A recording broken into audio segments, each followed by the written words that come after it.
Hello, everybody, and welcome to another edition of Charts with Dan. We're going to be dealing with estimates today, even though the show is on Tuesday. That's because we had a long holiday weekend here in the U.S., so estimates are all we have, but I think it's enough to go off of. And the major story, as far as the headlines go, is The Mandalorian and Grogu. We're going to look at its opening. But the second place movie, Obsession, did something that only a handful of other summer movies have ever done, and we're going to talk about that as well as the rest of the top 10. So let's jump right into it and look at the past weekend at the box office. We will start with the 3-day weekend numbers. So this is Friday through Sunday, and the latest estimate for The Mandalorian and Grogu has it coming in at $81 million. That was a revised estimate downward, I believe, that came in yesterday. We'll see what the actual numbers are today. And I have a lot more to say about that, but let's get to the rest of the top 10 quickly. Obsession came in second place with $23.9 million, and that's not a typo on your screen. As of the latest estimates, it had a 39% increase in business from its opening last weekend. 39%. Even if we're talking about Christmas, the holiday season, that is an incredible increase of business. And we're talking about the summer movie season, which is even more rare. I have a chart in the show about how many movies have been able to do this during the summer, wide releases, at least as far back as we have week-to-week records. And spoiler alert, it's not that many, and Obsession is pretty high up on that list.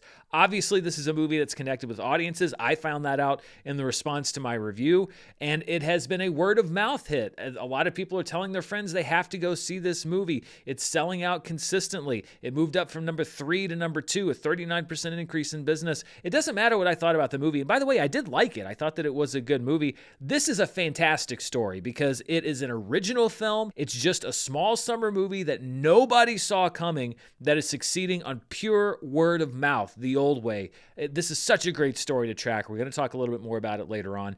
In third place is Michael, which continues its own impressive run. Michael dropped an estimated 20.8% to bring in another $20.7 million. It's now over $300 million domestically. The Devil Wears Prada 2 stabilized in week number 4. It had a bigger than usual drop in week 3 after it did well over Mother's Day weekend, but it dropped 28.9% and brought in another $12.7 million. It's close to $200 million domestic. Speaking of movie, this is like the great hold board, number 2 through 5 here. The Sheep Detectives only dropping less than 5% from last week, $9.2 million. It's now at $43.7 million. This is another movie that is succeeding mainly on word of mouth. I love to see so many of these movies in the top 5 because that means that people are going to the movies, they're telling their friends to go, and their friends are going. It's a great, great sign for the recovery at the domestic box office. These are the 4-day numbers for the top 5. Disney is bound and determined that Star Wars: The Mandalorian and Grogu open to $100 million. The number has kind of been fluctuating throughout the weekend. Their final estimate is $100 million. I would not be surprised if it's lower than that when actuals come in. And we'll talk about this, Disney had a narrative going into the weekend, and one of those narratives was that the movie was still able to open to $100 million over 4 days. So that's what they've estimated the movie at. I'm a little skeptical, but we'll see what the final numbers say. Obsession with an estimated $30.35 million over the 4-day weekend. Michael with $26.9 million. The Devil Wears Prada 2 with $16.5 million. And The Sheep Detectives at $12.8 million. These are the 3-day numbers for numbers 6 through 10. So again, Friday through Sunday. Passenger debuted with $8.7 million. It was not particularly well received, and it had the misfortune of stepping into the middle of Obsession. If you're talking about the horror genre, that was the movie that most people were going to see if that was the kind of movie they wanted to see. So Passenger opening in 6th place. Mortal Kombat 2 drops another 54.7% to bring in just over $6 million. It's at 72.6 domestic. I Love Boosters, the latest film from Boots Riley, opened in 8th place at $3.72 million, followed by the Super Mario Galaxy movie at $3.2 million and Project Hail Mary at $2.69 million. These are the 4-day numbers for number 6 through 10. Passenger coming in at an estimated $10.5 million over the entire weekend, with Mortal Kombat 2 at $7.7 million, I Love Boosters at $4.5 million, the Super Mario Galaxy movie at $4.1 million, and Project Hail Mary at $3.4 million. Dropping out of the top 10 this weekend, we had Is God Is, In the Gray, and the Top Gun 40th anniversary, all out after 1 week due to so many movies entering the marketplace and continuing to do good business in the marketplace. This is what the 2026 box office looks like versus 2025's box office. And on the surface, this looks pretty ugly because this year's numbers are in green, last year's numbers are in red, and we were down about a third, about 33, 34% from last Memorial Day. But you have to keep in mind, last Memorial Day was a record-setting Memorial Day weekend. You had Lilo and Stitch with a huge opening. You had Mission Impossible: The Final Reckoning also opening. I said on last week's show I would not be surprised to see a sizable drop from last Memorial Day, and that's what we saw. But there is so much opportunity in June for us to gain ground on 2025, as we have been doing for most of the year. I was looking at the numbers. For a lot of June, the combined total of all of the movies that were playing were around $110, $125 million. And I think that there are multiple chances for us to increase that substantially this year. So a big drop on Memorial Day, that was not unexpected. I think that June could be a different story. All right, let's get into some of the domestic top 10, and we'll start with the top opening weekends of the year. As of right now, if Disney's estimate holds and Star Wars: The Mandalorian and Grogu did make $81 million in the Friday through Sunday window, then it's able to just edge out Project Hail Mary to be the third best opening of the year domestically. If it loses even $500,000 off that estimate, though, it's going to fall below Project Hail Mary. Michael and the Super Mario Galaxy movie both opening healthily above The Mandalorian and Grogu. As far as overall domestic weekends this year, The Mandalorian and Grogu also has the third best weekend behind the opening of Michael and the Super Mario Galaxy movie. It comes in ahead of the openings of Project Hail Mary and The Devil Wears Prada 2, then the second weekend of Super Mario Galaxy, the opening of Scream 7, the second weekend of Project Hail Mary, and the second weekend of Michael, and the opening of Hoppers. And this is the Star Wars franchise tracker, newly redesigned. Let's look at it as far as 3-day domestic opening weekend. Of course, the champ is Star Wars: The Force Awakens, followed by Star Wars: The Last Jedi and The Rise of Skywalker. So all three sequel trilogy films there, each stepping down one from the other. Rogue One: A Star Wars Story comes in fourth with $155 million in its 3-day domestic opening weekend. And then we get into the prequels, which are a little weird because none of them opened on a Friday. Star Wars Episode 3: Revenge of the Sith opened on a Thursday and still made 108.4 in the Friday through Sunday window. So that number is just the Friday through Sunday number for Revenge of the Sith. Then we have Solo: A Star Wars Story, which also opened on Memorial Day weekend. I think that Disney really had hoped that The Mandalorian and Grogu would open ahead of Solo, but it did not. It came in about $3.5 million below, according to the estimates. And what this means is that The Mandalorian and Grogu is a low opening for the Disney era of Star Wars. So of all the Star Wars theatrical releases since Disney took over, unless there is an increase somewhere on the Friday through Sunday numbers, Mandalorian and Grogu is going to be the lowest opening Star Wars film of the Disney era. It came in just ahead of the unadjusted numbers for Star Wars Episode 2, Attack of the Clones, which opened to $80 million over 20 years ago and opened on a Thursday. So those numbers don't even include the opening day numbers. Then we have Star Wars Episode 1, The Phantom Menace. It opened on Wednesday, which was tradition for Star Wars movies up to that point. All of the original trilogy opened on Wednesday. The Phantom Menace also opened on Wednesday. It made $64.8 million in its Friday through Sunday opening weekend. Then we have Return of the Jedi at $23 million. Star Wars: The Clone Wars back in 2008, I believe, which opened to $14.6 million. Then we have The Empire Strikes Back and Star Wars, and you could see the modern distribution model being built. Star Wars making $1.5 million reportedly on its opening weekend because it was rolling out into a small number of theaters. Empire Strikes Back making a lot more because it was in more theaters. And by the time we got to Return of the Jedi, we were getting a lot closer to that blasting it out all across the country on opening weekend model, which is why we see such a big increase from Empire to Jedi. Star Wars really did help to reinvent how movies were distributed going into the early 80s. And last week, I asked members here on the channel if The Mandalorian and Grogu would beat Solo's 3-day Friday to Sunday opening weekend, and you were once again correct. 2/3 of you, 64%, said no. It would not. 36% of you said yes. So again, unless there is some money that comes up from the couch cushion somewhere, it looks like you were once again correct by a margin of 2-1 that The Mandalorian and Grogu would take that low spot in the Disney era. This is the Star Wars franchise tracker. When you look at opening weekends adjusted for inflation, the top 4 remain the same. Really, the top 5 remain the same, with Star Wars Episode 3 opening to $193.1 million adjusted for inflation. Then we have Attack of the Clones at $159.6 million, Star Wars Episode 1, The Phantom Menace at $147.3 million, Solo, A Star Wars Story at $112.7 million. Inflation has been a beast in the last several years, which puts The Mandalorian and Grogu even lower and even further behind the other movies on the list. It actually comes closest, when you're looking at the adjusted numbers, to the opening weekend of Return of the Jedi, which didn't have one of its days counted towards its total. So that may put things a bit more into perspective. Then we have The Clone Wars, The Empire Strikes Back, and the original Star Wars. And because Star Wars is so weird on its release schedule, this is what the numbers look like through 4 days of release. So what that really changes is that we have the full opening weekend of Episode 3, Revenge of the Sith, which opened to $158.4 million, unadjusted for inflation, through its first 4 days, which is a Thursday, Friday, Saturday, Sunday. Attack of the Clones was $110.1 million in its opening weekend, with Solo, A Star Wars Story at $103 million, and The Mandalorian and Grogu right now at $100 million. Star Wars Episode 1, The Phantom Menace, comes in 9th, followed by Return of the Jedi, The Clone Wars, The Empire Strikes Back, and Star Wars. So I'm sure it's been a really interesting weekend for everybody over at Lucasfilm and everybody at Disney. And it seemed to me like the Disney PR team was really coming out strong before the weekend even began, because as we talked about here on the show, the trades, the Hollywood trades, THR, Deadline, Variety, etc., they often will be contacted by studios who give them a comment or give them something to print, because they want to kind of help to nudge the coverage along a little bit.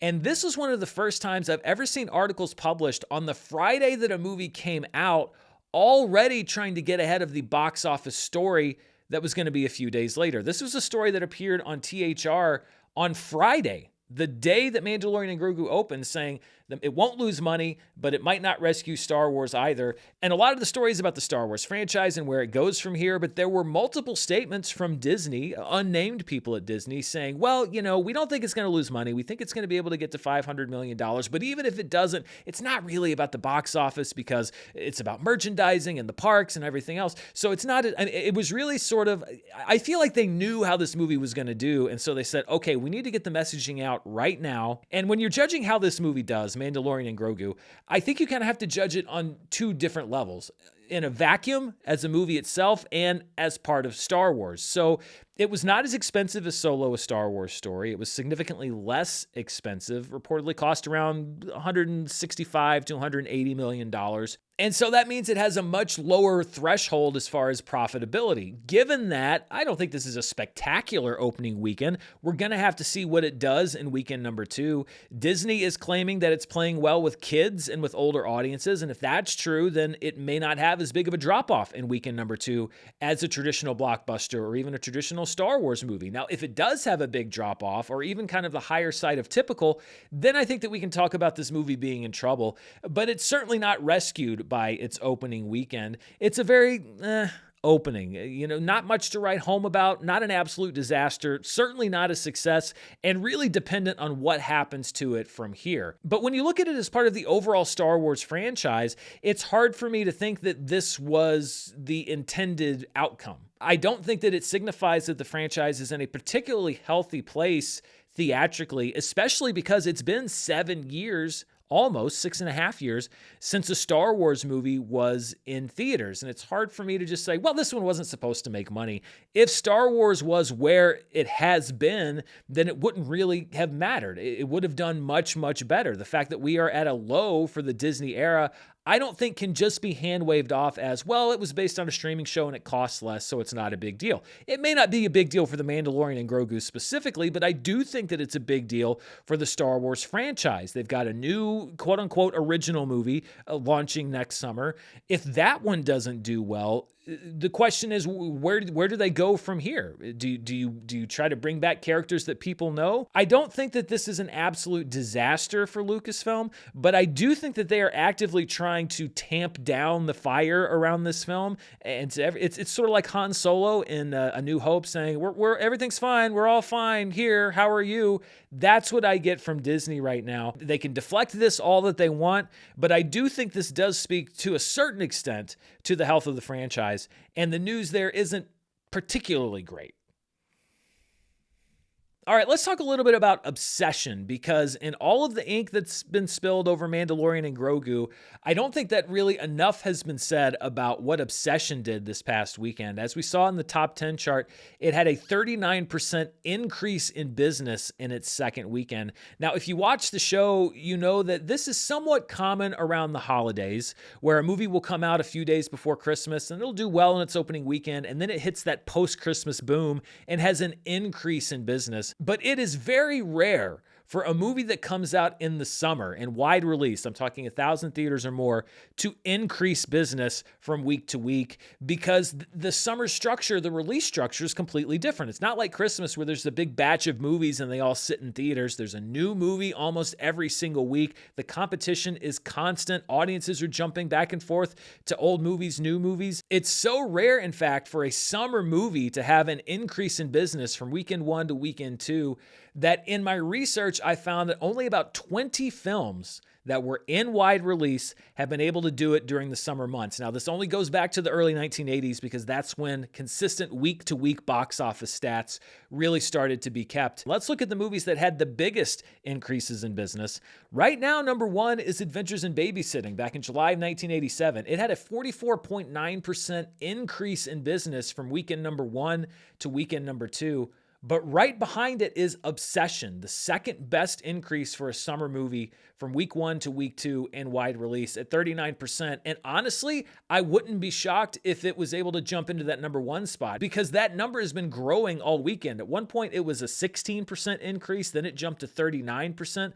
I wouldn't be shocked if the finals came in and it was able to unseat Adventures in Babysitting. Then we have Sound of Freedom from just a few years ago. It jumped 38.6% in weekend number 2. Dave from 1993 jumped 16.4%. Bachelor Party from the summer of 84 jumped 14.2%. This is really interesting to me. Gremlins and Ghostbusters both opened on the same weekend in June of 1984, and both saw an increase in business. Maybe people that went to see one of them went to see the other one the next weekend. They both jumped about 11% in their second weekend. Then we have Free Willy from 1993, which jumped almost 10% in weekend number 2. The Great Mouse Detective back in July of 86, which jumped 7%. And E.T. the Extraterrestrial, not bad company to be in, which jumped 6.6% in its second weekend of release back in June of 1982. So Obsession is really in rarefied air. When you can do something that only 20 other movies of your type have done in the summer movie season, that is pretty impressive. And it also takes us to our trivia question for today. Dave, as we just saw on the chart, and Obsession are two of the 3 May wide releases that saw an increase from weekend 1 to weekend 2. What 2001 film is the third? So there have been 3 wide release movies released in May since records were kept that increased in business from weekend 1 to weekend 2. What is the third movie? I gave you the year. I could have been mean and not even given you the year. I gave you the year. I'll give you a second to think about it. If you want to think some more, then pause the video and come back. The film is Shrek, which increased 0.3% back on Memorial Day weekend of 2001, had an incredible box office run that summer. So Shrek, Dave, and Obsession, the 3 May wide releases since we have records back in the early 80s that have had an increase in business from week 1 to week 2. Kudos to Obsession. That is a really, really impressive feat.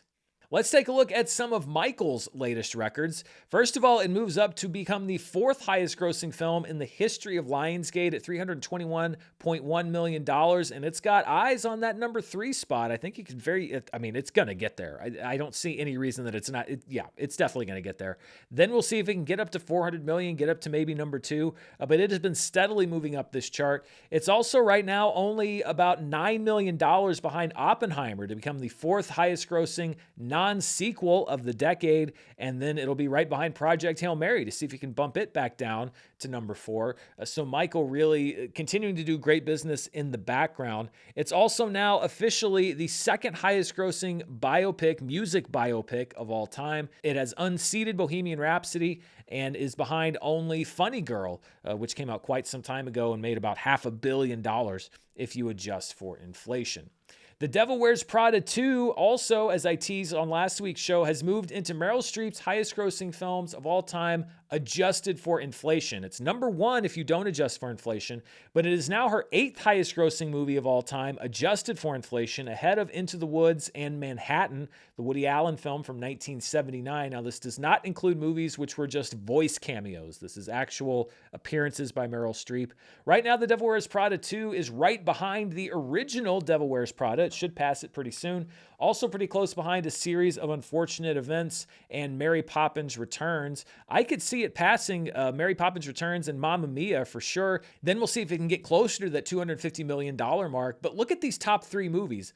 All 3 starring Meryl Streep, all 3 Best Picture winners. So this goes back to, as you can see, a time long, long ago when the Oscar contenders were also some of the biggest box office movies of the year. We have The Deer Hunter at number 3 at $248 million, Out of Africa at number 2 at $267.2 million, and Kramer versus Kramer. When we've been looking at her non-adjusted list, Kramer versus Kramer was at number 10 if you don't adjust for inflation. It's at number 1 if you do, with almost $500 million domestic adjusted for inflation. Again, the idea of a movie like that making that kind of money in today's marketplace is just, I don't know if something like that could happen again. But Kramer versus Kramer, Meryl Streep's number 1 highest grossing film adjusted for inflation, Devil Wears Prada now among that top 10.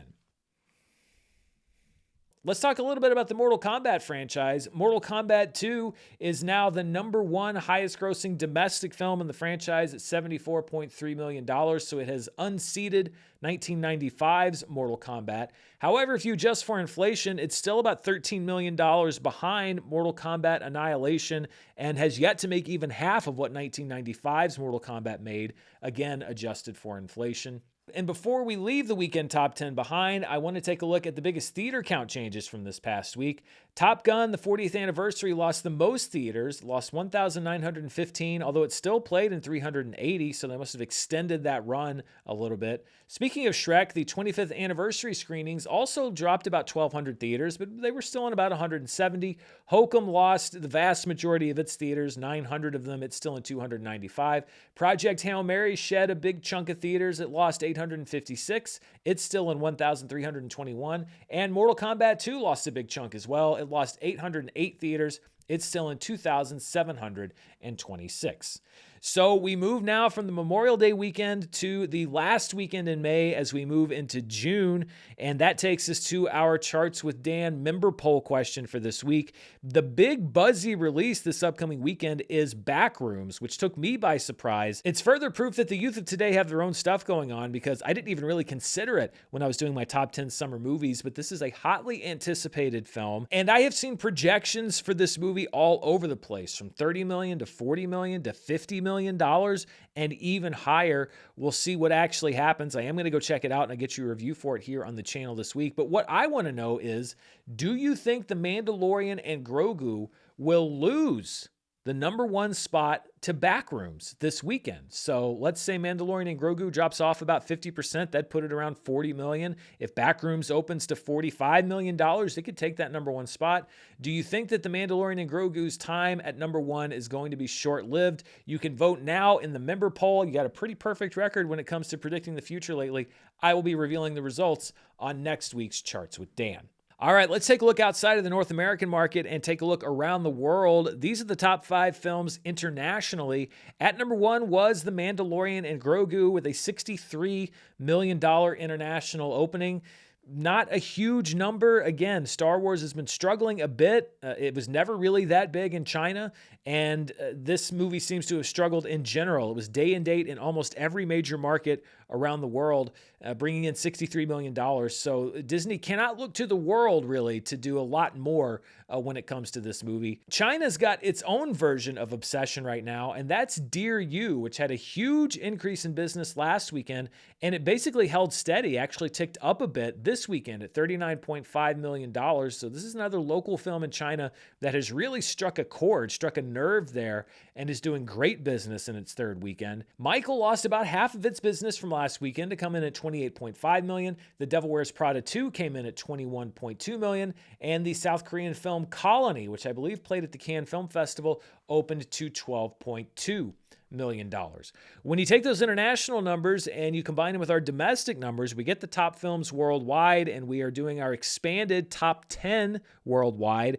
So as of right now, The Mandalorian and Grogu comes in with a Friday through Sunday opening number of $144 million, a total of $163 million over its entire opening weekend. I believe that includes the Monday numbers as well. Michael coming in at $49.2 million, followed by Dear You at $39.5 million. The Devil Wears Prada 2 at $33.9 million, and Obsession at number 5. It had the increase in business here in the United States and also held very well, pretty much flat, or I think maybe a little bit of an increase in business internationally. So it brought in $32.8 million. It is steaming towards $100 million worldwide and may well be steaming towards $100 million domestically. The Sheep Detectives continue to hold well. It brought in $14.5 million. It's looking to make $100 million worldwide. Passenger debuts to $13.5 million worldwide, followed by Colony at number 8. Drishyam 3 comes in at number 9 at $11.4 million. This is the third film in the Malayalam language series from India. The last film came out in 2021. And Mortal Kombat 2 rounds out the top 10. Again, not a whole lot happening for that movie around the world. It brought in $9 million. It's at $118.2 worldwide. As far as the biggest worldwide opening weekends of the year, The Mandalorian and Grogu comes in 5th place with $144 million. That puts it behind Pegasus 3, Michael, The Devil Wears Prada 2, and the Super Mario Galaxy movie. And as far as overall weekends, it comes in at number 7 behind the openings of all those movies, as well as Avatar's performance on the first weekend of the year and the second weekend of the Super Mario Galaxy movie. So basically we have a Star Wars movie opening in theaters that worldwide came in behind the second weekend of Super Mario. And again, that's just not where we're used to seeing Star Wars, regardless of how big or small the movie may be.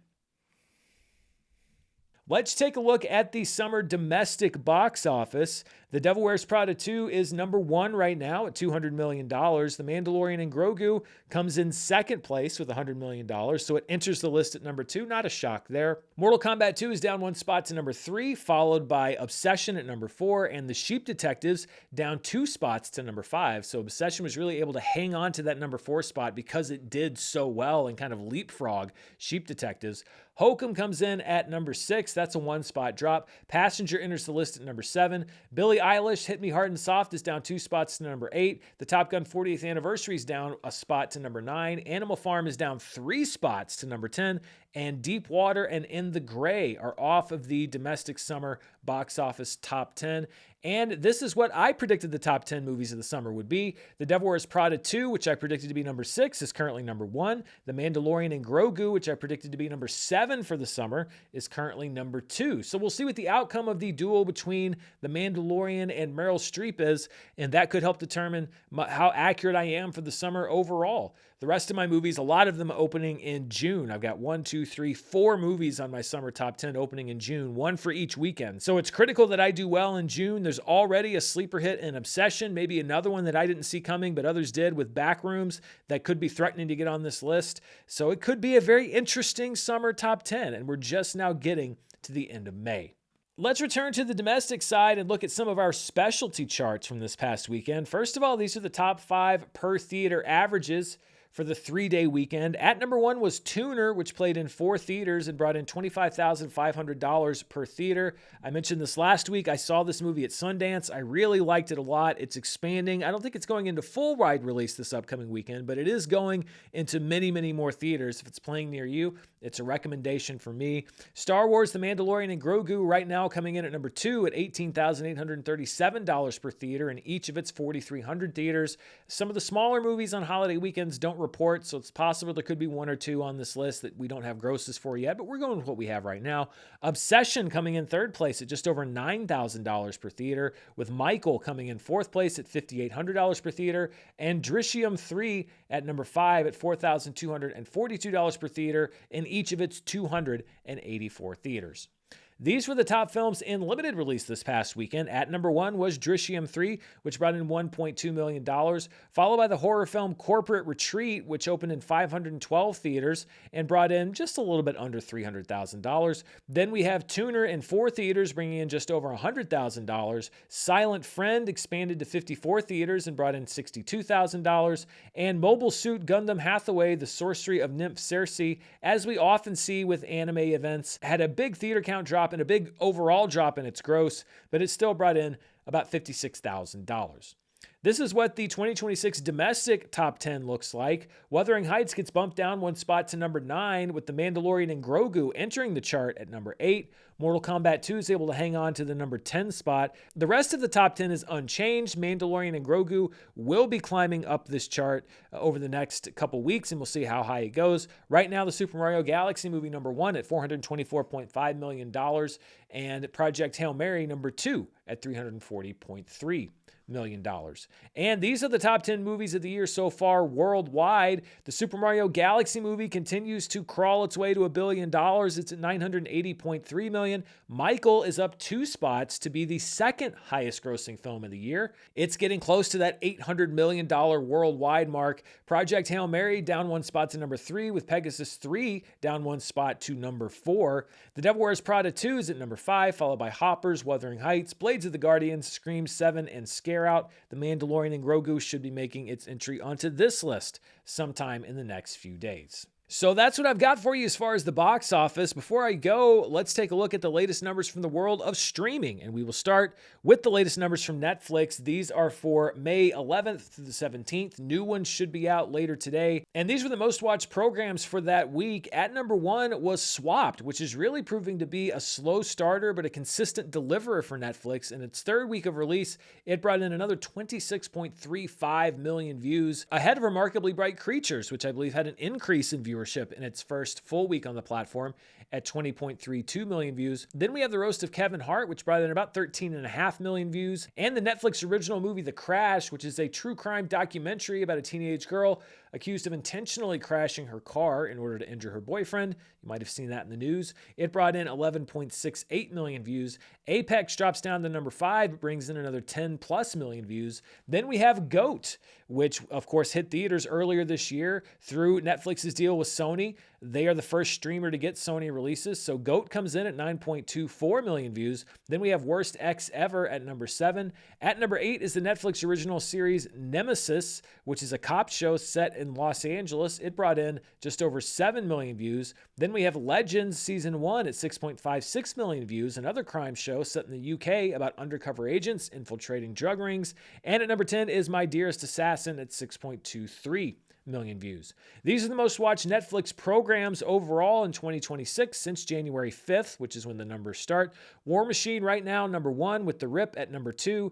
Apex moves up to number 3. It has now cracked the 100 million view mark. It's at 105.1 million views. And K-Pop Demon Hunters also cracking that 100 million view mark, even though it's down to number 4. So 4 programs, one of them a movie that was released last year, over 100 million views so far in 2026. Bridgerton Season 4 at number 5, followed by His and Hers and Thrash. Swapped moves up to number 8, which puts The People We Meet on Vacation down to number 9, and Peaky Blinders, The Immortal Man, rounding out the top 10.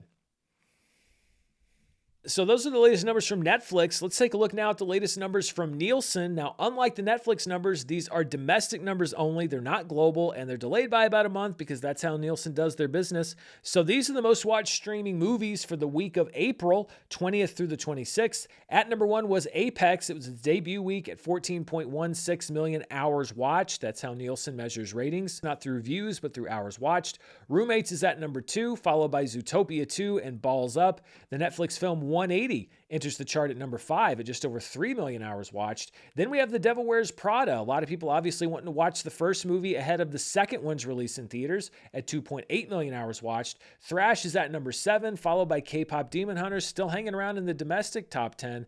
The Running Man re-enters the charts at number 9. And the shark movie starring Alicia Silverstone with the French name that I tried to pronounce last week and then got like 3 different ways I was told to pronounce it. So I'm not going to say it. It's the same shark movie we talked about last week at 2.35 million hours watched.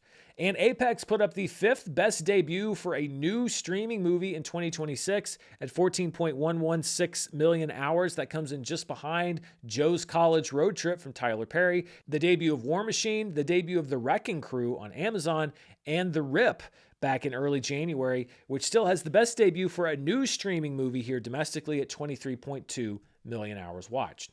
These were the most watched streaming shows for April 20th through 26th. At number 1 was Bluey at 14.816 million hours watched. Not uncommon to see Bluey at number 1, although it was very closely followed by The Boys in the midst of its final season at 14.7 million hours watched. Even though The Pit had already wrapped up its second season by the time this chart came out, it was still the number 3 most watched show at 12.95 million hours watched, narrowly ahead of Running Point at number 4, The Big Bang Theory at number 5, Family Guy at number 6, Beef returning to Netflix at number 7 with just over 11 million hours watched. As we saw with the overall global numbers for Beef on the Netflix charts, Beef having a significantly lower viewed second season. Euphoria making the overall top 10 at number 8 at just over 10.9 million hours watched, followed by Bob's Burgers at number 9 and Grey's Anatomy at number 10.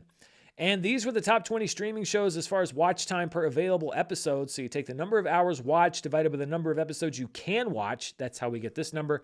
Unchosen at number 1 on this chart at 1.61 million hours watched, followed by the docuseries Hulk Hogan, Real American at 1.47 million hours watched. Ms. Rachel hits the chart at number 3 at just over 680,000 hours per episode, followed by Running Point and Beef. Euphoria is at number 6. $1 Million Secret coming in at number 7 at just under 500,000 hours watched. The Pit still in the top 10 at 431,000 hours watched per episode, followed by The Boys at number 9 and Temptation Island, rounding out the top 10.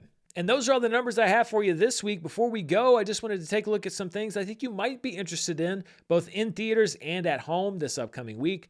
First of all, today on Tuesday, if you missed Over Your Dead Body, which I heard good things about. It had a very short theatrical run. You can catch it through either digital purchase or premium video on demand. Then on Wednesday, I'm super excited about this show. Spider Noir hits Amazon Prime Video. All 8 episodes will be available on Wednesday. I'm going to watch it. If it's as good as I've been hearing, you very well may see a review for it here on the channel. Legally Blonde will also be in theaters on Wednesday night for its 25th anniversary. So if you want to relive the rise of Elle Woods in theaters, you can do it on Wednesday night.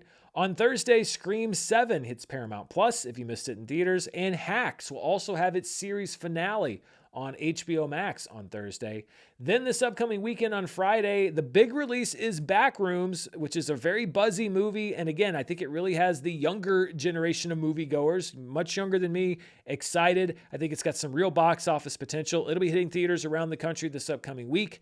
Nate Bargatze's movie, The Breadwinner, will also be hitting theaters this upcoming weekend. He was able to negotiate with many theater chains something called a Nate rate for discount tickets. So audiences may be able to go see this movie for a cheaper price than they would pay for other films. We'll see if that bears out in the box office results next weekend. Also, if you know any older gentlemen in your life, and I'm not discounting myself from that conversation, the movie Pressure is hitting theaters this weekend, and it's about every old guy's 2 favorite things to talk about, World War II and the weather. It stars Andrew Scott and Brendan Fraser, and it is about the very fraught process of a meteorologist trying to coordinate with Dwight Eisenhower when exactly the D-Day landing should be. If you have any older people in your life that like to go to the movies, you can probably bet that's where they're going this weekend. Opening and limited release this upcoming weekend is Power Ballad, which is the latest film from John Carney, who directed Once and one of my favorite movies of the 21st century, Sing Street.